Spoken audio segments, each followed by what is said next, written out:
bonsoir. Je vous rappelle mon nom, Bernard, coach et formateur. Ici, nous allons parler plus spécifiquement du burn-out. Alors, burn-out veut dire quoi? Ça veut dire surtout épuisement professionnel. Le burn-out, en tant que coach, je ne le gère pas en tant que psy, puisque je ne suis pas thérapeute ou psychothérapeute. Je suis surtout là avant le burn-out ou après le burn-out, puisque le burn-out est plutôt médical et que je n'ai aucune compétence à ce niveau-là.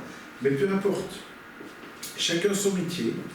Et donc, là où je peux apporter une valeur, c'est au niveau du pré-burn-out, à savoir qu'est-ce qui fait que je suis en épuisement, ou je sens que je vais péter la case, entre guillemets, pour être un petit peu cru et direct. Et en même temps, tiens, dans le post-burn-out, qu'est-ce qui se passe? Alors ici, j'ai un petit peu écrit, je ne sais pas si vous savez lire, mais ça on le verra bien plus tard, mais du moins, le burn-out c'est quoi? C'est un épuisement professionnel ou un épuisement parental.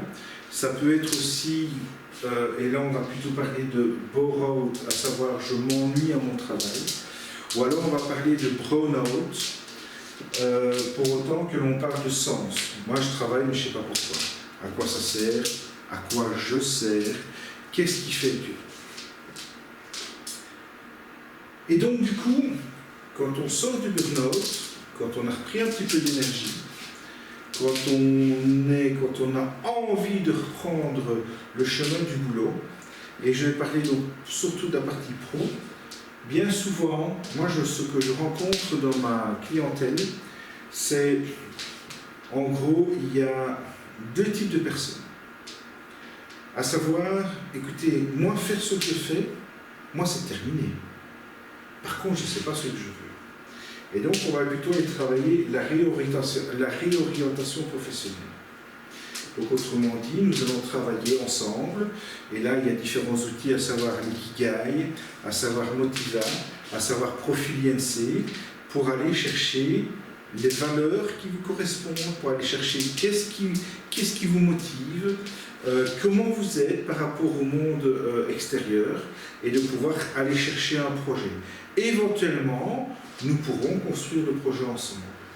Et pour rappel, et je commence tout doucement à me réconcilier par rapport à mon ancienne position, à savoir que j'ai été financier pendant 25 ans, et dès lors je peux également apporter, à côté gestion, à côté plan financier, ou à côté attention, il serait intéressant de voir ce point de vue-là également. Voilà, donc on va plutôt aller voir la réorientation professionnelle. La réorientation professionnelle, ça veut dire quoi? Ça peut être simplement je change de boulot. Ça veut peut-être dire également je change de position. Donc, pour ma part, je prends un exemple, je suis financier, j'étais responsable financier, mais finalement, ça ne me correspond pas. Il y a trop de contraintes, ou il y a trop de stress, ou que sais-je. Finalement, j'aime bien cette position comptable où j'encode mes 120 factures par jour, ou mes 500 factures par jour, parce que finalement, le sens pour moi, c'est de dire, voilà, je reçois des factures, et pour moi, en fin de journée, j'aime bien que ces 500 factures soient recodées. Et elles sont justement bien encodées. Pourquoi pas? Ça veut dire également, la réorientation professionnelle veut aussi dire, par exemple, j'ai été avocat immobilier pour des grandes sociétés ou pour des grands investisseurs, et aujourd'hui, je suis bûcheron. Vécu.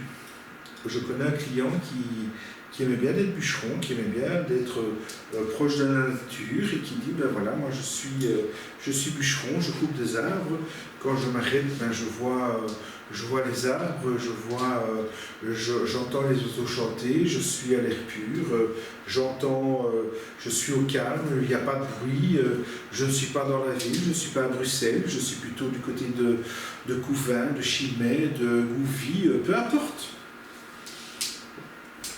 Et donc, du coup, nous allons découvrir ensemble ce qu'il se passe. Et surtout, nous allons aller rechercher vos ressources.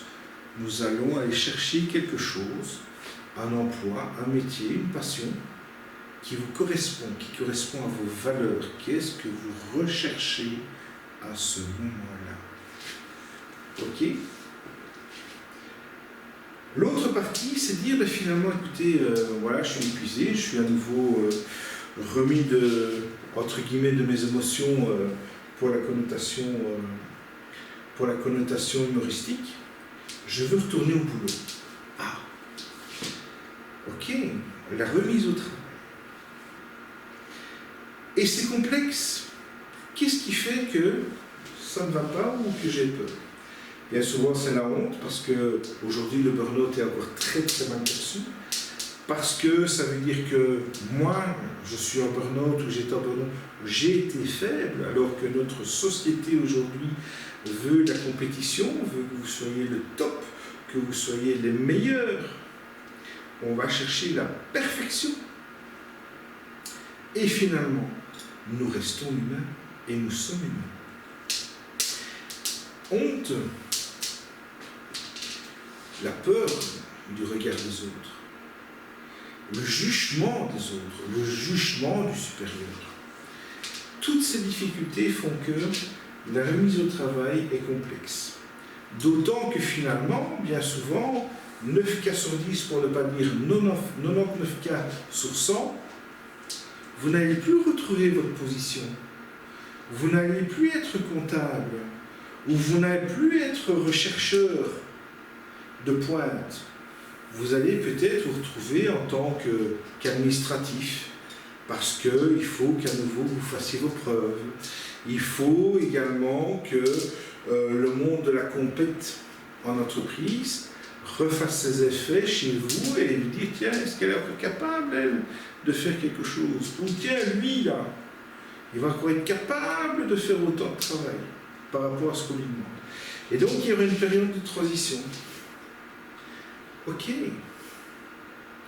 Eh bien, justement, nous allons, quand je dis nous, c'est les coachs ou les psys, mais personnellement, et je ne dois pas aller pour ma chapelle, mais laissons les psys à régler les problèmes du passé, parce qu'ils sont parfois importants. Il y a peut-être des choses bien plus profondes qui font que,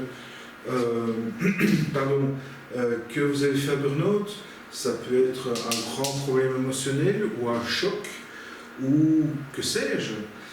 Et finalement, le coach, et je vais parler plus pour moi-même, le coach peut amener à vous accompagner en disant, ben voilà, finalement, nous allons travailler sur cela, ou sur ceci, ou sur ce point. Et pourquoi je reste généraliste? Parce que la problématique de l'un n'est pas la problématique de l'autre. Ah, ben non, tout le monde n'a pas la honte, par contre, tout le monde a peur. Oui, mais est-ce que je vais être capable? Oui, mais je ne me sens pas capable. Ou moi, j'ai plutôt confiance en l'autre. Ah non, non, non, moi, j'ai peur des autres. Et donc, tout ce contexte, tout ce comportement va faire que nous réagissons différemment par rapport au jour du travail. Et dès lors, la problématique ou les problématiques sont différentes d'un individu à l'autre. Burn-out veut dire parfois aussi un problème de sens. Et j'ai envie de dire, je vais lier ça au problème de valeur. Le sens, ça veut dire finalement, mais pourquoi je travaille? J'encode 500 factures, je fais une clôture, je fais un reporting, et finalement, je vais devoir présenter et défendre mon reporting, puis après, poubelle. Ça, quel sens? C'est quoi le sens de tout ça? Je ne sais pas. À l'époque, et je vais parler pour moi, c'est que moi j'étais fier de donner un bon reporting et de défendre mes chiffres qui correspondaient au business de la boîte pour laquelle je travaillais. Maintenant, une autre personne peut dire « Ouais, mais écoute, de toute manière, ça va à la poubelle. À quoi ça sert ?» Oui. Et donc, du coup, quel est le sens de votre travail? Est-ce que ça vous touche? Est-ce que ça vous motive? Est-ce que ça vous passionne?